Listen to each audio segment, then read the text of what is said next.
Hello, I am Jacqueline Kane, Master Energy Healer and Low Back Pain Specialist, and I love helping people live their life with ease, flow, and abundance.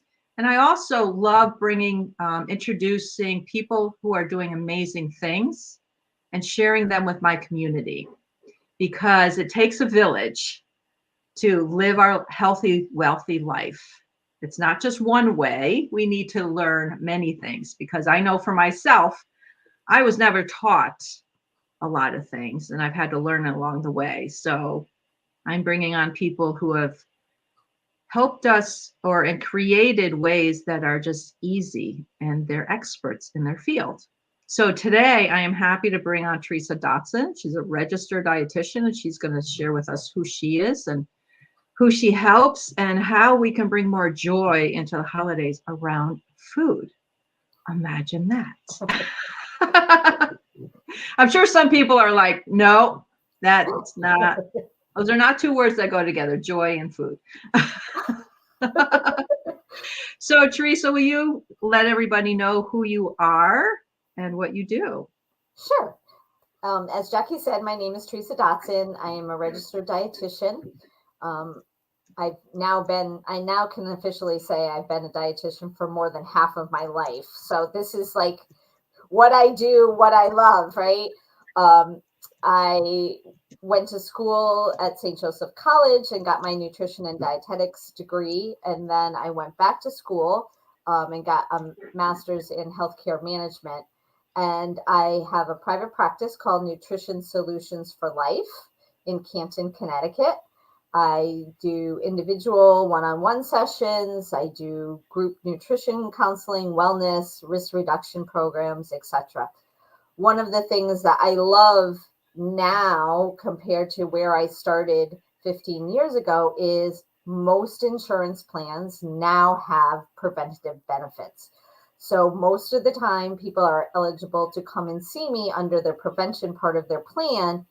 And it's usually at no cost to them. There's usually not a copay.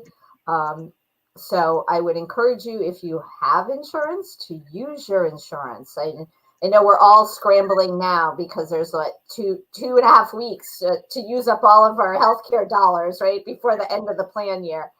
And the name, I took a long time with figuring out a name for my business, and it's Nutrition Solutions for Life, because I truly believe you need to meet people where they are. And diet is a 4-letter word, and it's a temporary state of mind, right? People are either on a diet or they're not on a diet. Whereas if you have a healthy relationship with food, that's something you can sustain. And really, that is back to what Jackie said about joy. You know, I believe that you should enjoy what you eat and get that joy out of it. You know, there's certain words that make people cringe. If you tell them that something is healthy, they go, oh, they make the same face as if when you say, we're going to have fun today. Oh, you're not going to make me have fun, right? Like, I'm an adult. You can't make me have fun. And I always chuckle when I see a recipe that's labeled healthy pumpkin muffins or healthy whatever. Like, why do you even have to say the word healthy? Because as soon as you do, then people think it's not going to taste good.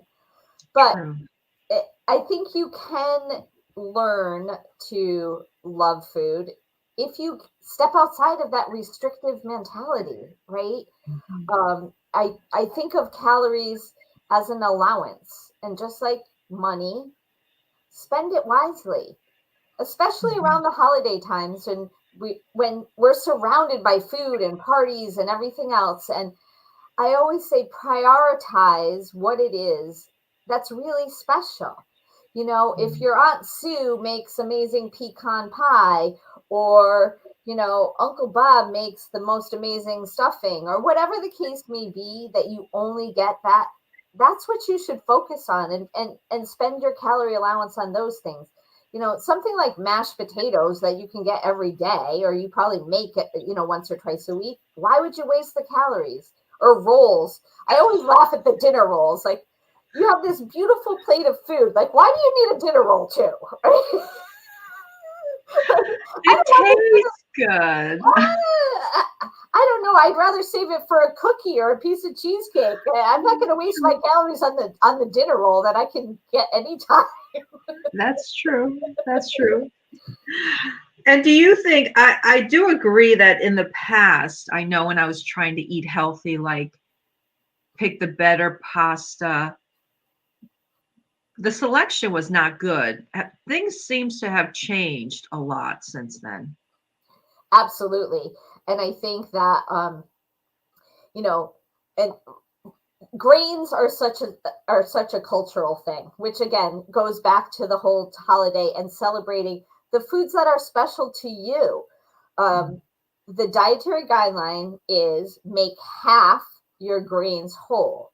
So that doesn't mean that you have to be perfect. That doesn't mean that you always have to eat whole grains.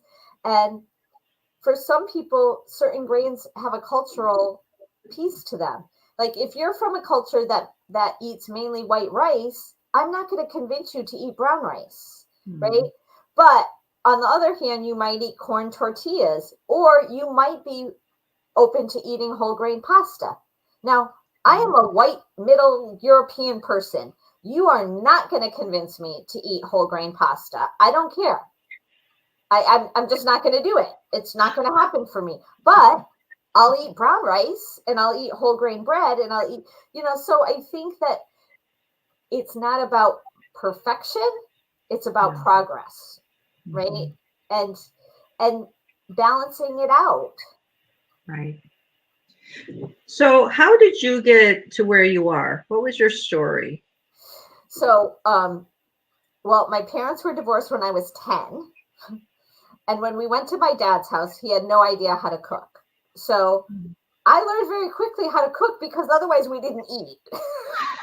I mean, we could go out to dinner or whatever, or get pizza or whatever. And then my first job, I cooked 4 nights a week for the priests across the street at the rectory. So I'd walk across the street. This was when I was 14. Hopefully no one is enforcing child labor laws.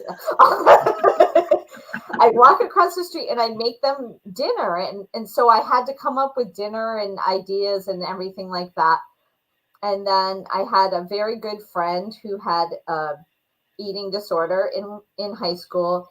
And so my love of food and cooking combined with that psychological relationship with food, I thought, what can I do as a career? How can I bring these things together? And I love math and I love science. So, dietitian was a great choice for me. I knew I didn't want to be a nurse. I want to deal with what goes in and not what comes out. So that was another deciding factor for me. But my career as a dietitian really has allowed me to work with so many different people in so many different settings, from working in community nutrition with people that are food insecure to teach. Right now, I'm teaching a class at Eastern on nutrition and public health, seeing clients privately, one-on-one. Hopefully, fingers crossed, we'll get back to more in-person wellness events. During the pandemic, I did virtual cooking classes, but I always felt a little guilty because people couldn't taste it or smell it when I was cooking. Yeah. Yeah. Especially around food. That is so important. Right. Yeah. Yeah. Yeah. And That's part of the experience. You learn with all 5 senses, right? And this is why we have 5. And it's a lot easier to convince someone to try something different if they can actually taste it. If they can see how easy it is to prepare it and then taste it. Yeah. Yeah, absolutely. Because there's all different kinds of people. Some people who don't feel comfortable cooking. Right. And then some people are just very conditioned to eat the same things. It's just easier, right? How do you deal with those kinds of people? Well, it's funny because I said, this is my next career. I want to be a stand-up comedian with all the things that people have asked me over my career. Actually, I want to be sit down. I'm going to call it lines from the Lazy Boy every stupid question that I've been asked throughout my life and career as a dietitian, because people will say, well, can you just make me a diet with the things I like? Well, if you don't change, nothing changes if nothing changes, right? You can't continue to eat the same way and expect a different result. So you're right in that I think people are very narrow in what they eat, and they get into a rut and they only eat probably 10 different things, right? Yeah. So the number one recommendation that I have for most people is eat more and eat a bigger variety. And they're always afraid that I'm going to take things away or tell them they can't eat certain things. And I said, no, you need to eat more, and you need to, explore different things. And we are at a point where there's so many different varieties out there. You go to the grocery store and you can experience different cultures and different flavors and things from around the world, which is very different than what it was 5-10 years ago. And help me explain, when you say eat more. Yes. Eat more of what? Well, I think that's because I could go home and say, Teresa told me to eat more, so I'm going to eat more bread, more pasta, more variety. Eat more variety of vegetables, of what? Of everything. I think variety is what builds a well-nourished body. So when people limit the choices that they have and the number of things that they eat, they're missing out on things, whether it's vitamins, minerals, whatever. We say eat the rainbow or color your plate, or right. And I always say, if your food or your plate looks like a KFC commercial, you're probably not doing something right. Because we have a lot of people that fall into, I call it the beige diet or the KFC diet, right? Everything is in that beige category. And it's not that it's unhealthy, but you're probably missing out if if your breakfast is cereal, banana, and milk, and your lunch is turkey on bread with cheese, and then your dinner is a piece of chicken with white rice, and Wow, I hadn't even thought of that until you laid it all out. A beige diet. Yes. Got it. Right. And this is why no matter what the issue is, or no matter what the question is, or no matter what the disease state is, I can tell you fruits and vegetables are always the answer. And they add color, right? Yeah. So even if you're at a holiday party and you're looking at the buffet, make that your mission, right? Yeah. Make that your mission to find something that's red or green or purple or whatever the color may be, other than beige. Right. Very true. Good point. So what are some things that what are the things that people come to you for? What are they looking to do? I would say the majority of people that I see have some kind of a health issue or a medical concern. So I always say I see the people that are +1, because a lot of times the doctors or the doctor's office, if they just have high cholesterol, if they just have one issue, they will probably deal with it within their office or handle. But it's usually the more complicated people, the people that are newly diagnosed with diabetes, that maybe have a food allergy on top of it, or someone that has heart disease risk in their family that maybe wants to move towards being more plant-based, but they don't really know what that means. So most of the time, and the same thing with weight loss. I mean, it's very unusual for me to see someone just for weight loss, like that's their only goal, because usually they have something else going on. Yeah. There's always something else, right? Yeah. Always. Because by the time we get to you, it's been years. Yeah. Yes. of living like that and not realizing how bad off we really are, and that we really need to look at our food and what we're putting in, which is a big percentage of the problem, right? Yes. And I would say the most frustrating thing for me is the small amount of time that most people get with their physician or their primary care provider, or versus the amount of time that they really need. And we go for the quick, easy answer. It's easy to write a prescription for someone. You know, it's a lot harder to convince them to change how they're eating, how physically active they are. What do they do for stress management? All of these things that play into it.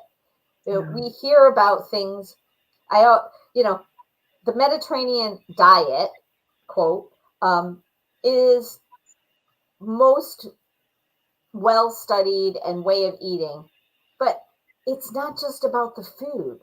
It's their whole outlook attitude. on life, right? Yeah. I mean, Yeah. they value sitting down and eating and enjoying Not their in a food, car, right? not running. It's not like here where I say only in America can you sit on your lazy ass, not even get out of the car, and someone will hand you thousands of calories into your window, which you can then distribute to your children in the back seat on your way to the next activity, right? Yeah. We just have such an unhealthy relationship with food here in the U.S. It's called SAD, Standard American Diet. That's what we call it, SAD, right? Because we don't take the time to enjoy our food. We don't take the time to prepare our food. We don't take the time to sit down with our family members, right? Yeah. Yeah. It just becomes one more thing that we can multitask. Yep. Yeah. Really fast. Hurry up, get it down, move on to the next one. Right. Yeah. Yeah. And in Europe, it's a totally different experience. It's an experience to sit down and eat your food and make it last and enjoy it, enjoy the company. Yeah. Yeah. And they have like 8 weeks of vacation a year too, which probably helps. Which brings us to stress. Anything you want to say about stress, the holidays, family, all that good stuff? Well, I think, I always joke, stress spelled backwards is desserts. And I think a lot of people have an emotional tie to food and their relationship with food. And my answer is, or my advice is, if you're not hungry, food is not the answer, right? Yeah. So often we eat because we're happy, because we're sad, because we're upset, because we eat for so many different, because we're surrounded by food wherever we go, whether it's the drive-through at the bank or the hardware store with a tray of cookies or whatever. Like, you can't escape it. So I think, just like any other stress management, taking a minute and saying, if I eat that cookie, is it going to make me feel better? Is it gonna decrease my stress? No, because probably I'm going to feel guilty about it afterwards. So it's just going to double down on my stress. Right. I think we start at, I call Halloween the start of the top of the slide, right? We start on Halloween when we buy all the candy and start eating the Halloween candy, and then we slide down into Thanksgiving, and then we just slide through the holidays, and then all of a sudden we're in January saying, "Oh, I really better do something different." But and feeling really, and feeling really bad and guilty and ashamed of where we are. Yeah, very true. Do you have a few tips of what people can do to handle the stress and being around the holidays and food? I would say, first of all, your mouth is made for not just eating. Use the opportunity at a holiday party or a family thing to talk to people, maybe people that you haven't seen all year. You only get to see once a year, and move yourself away from the food and focus on the social aspects. And if it is an occasion where you're eating a lot of food, build in some kind of physical activity.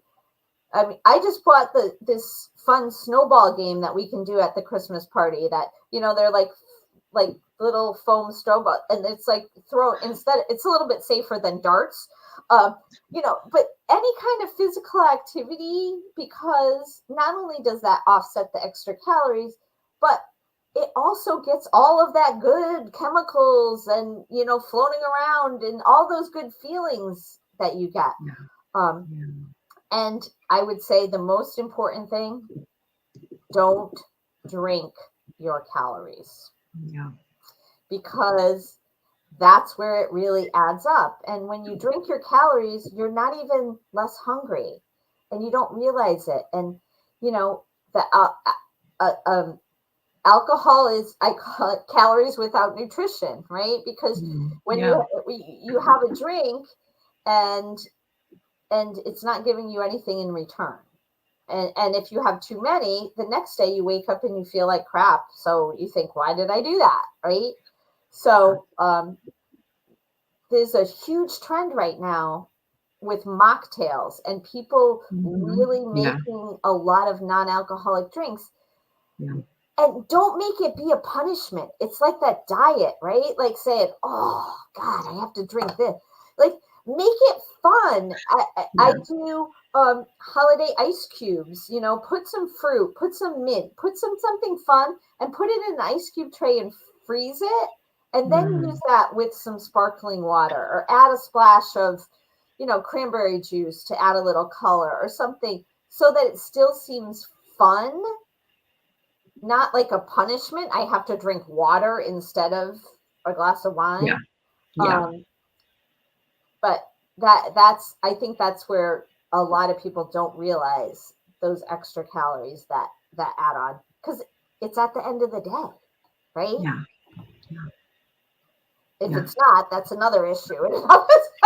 Right. If you start with a glass of wine, that's a different issue.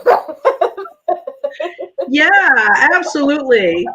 Well, it's more than just food, right? There's so much emotion that goes into our food.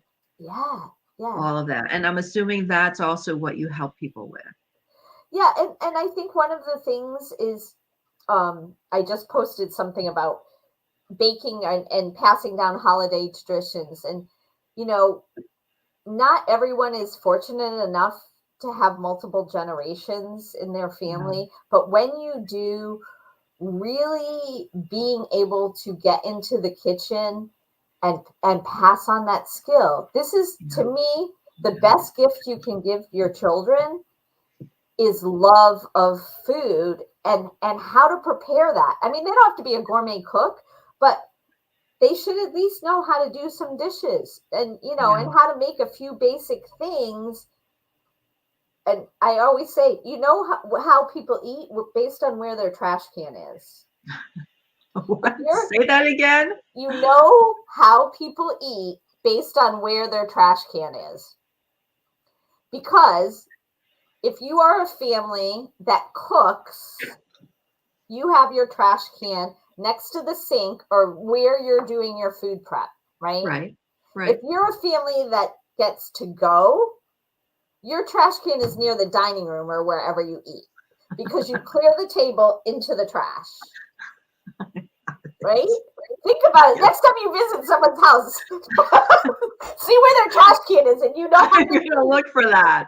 Absolutely, you've got me curious. So, but we have, people talk about processed foods and everything. We have gotten so far away from our food. It makes it really hard to have a healthy relationship with it. If you don't know where your food comes from, how can you love it? Right? True.